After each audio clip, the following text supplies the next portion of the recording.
The guru, apparently he was very sad by this behavior. So we hear about this, and there are a couple of things we learn from this. One is that the devotee is always protected by the Lord, as Krishna tells Arjuna, and tells Arjuna to announce in the Kurukshetra battle, Kaunteya pratijanihi na me bhakta pranashati. He says, "O son of Kunti, you should tell everyone inform everyone in this battle, that the devotees here, they will not perish." This is the battle of Kurukshetra. But everybody is in a battle of Kurukshetra, or Karma Kshetra. This is a field of karma, field of action. The body is a field, and the senses are the actors, and the soul is a witness. So everyone is in the Karma Kshetra of this world and this body. So those that are devoted to the Lord, they are never vanquished. Bhakti pranashati, na pranashati. Nash means destroyed. Devotees are never destroyed, they live forever with the Lord in a bond of love. So this king, he was rescued by Lord Jagannath's mercy.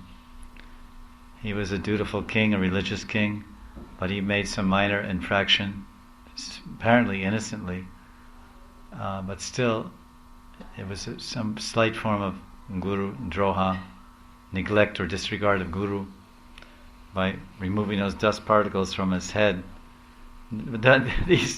These particles of dust are our greatest ornament.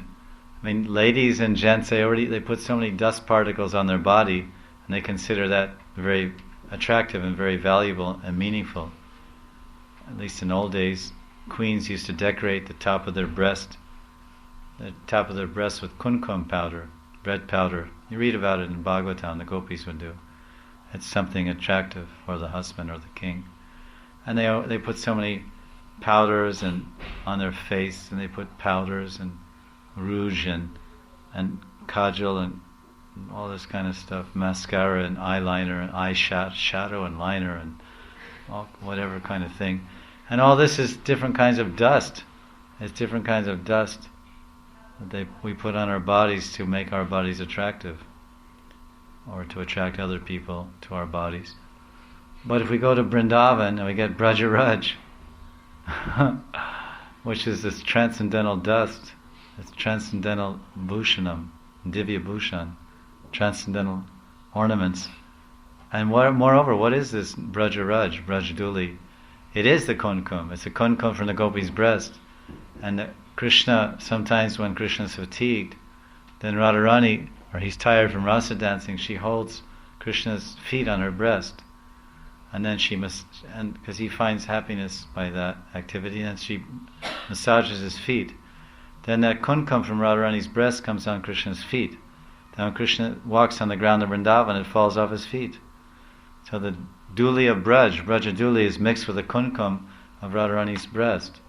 And not only that, sometimes in the summertime, if it's very hot and we go somewhere and we have some position, maybe we're some position or we're treated in a very traditional way, if we visit someone, they may greet us with a garland, a flower garland and chandan. Put some chandan on our forehead. Sometimes a politician goes and visits someone. This was the way of greeting someone in the summertime. Give them some sharbat, some cooling drink, sweet drink, rusasava, that red liquid, what do they call it? Ruaza, that red stuff. That's all the different things inside. And pineapple juice and all this different things mixed up. So some refreshing cooling drink and some chandan, sandalwood paste on the forehead, and some mala. It's very nice reception. Especially in the Vaishnava circle, we often receive one another like this. So we can read in Chaitanya Charitamrita, Lord Chaitanya used to receive the devotees like this, coming from Bengal.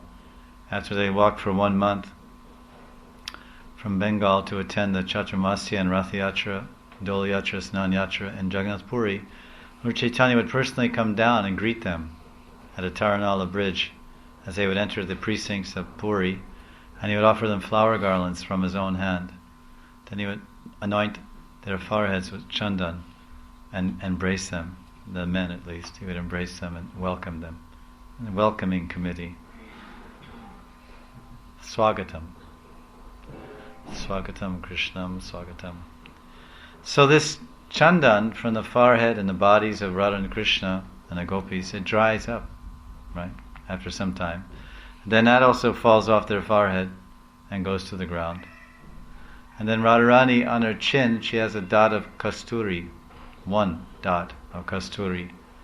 And the Mahajans say that bindu, the kasturi bindu on the chin of Radharani looks like a bumblebee sleeping on a petal of a golden lotus flower.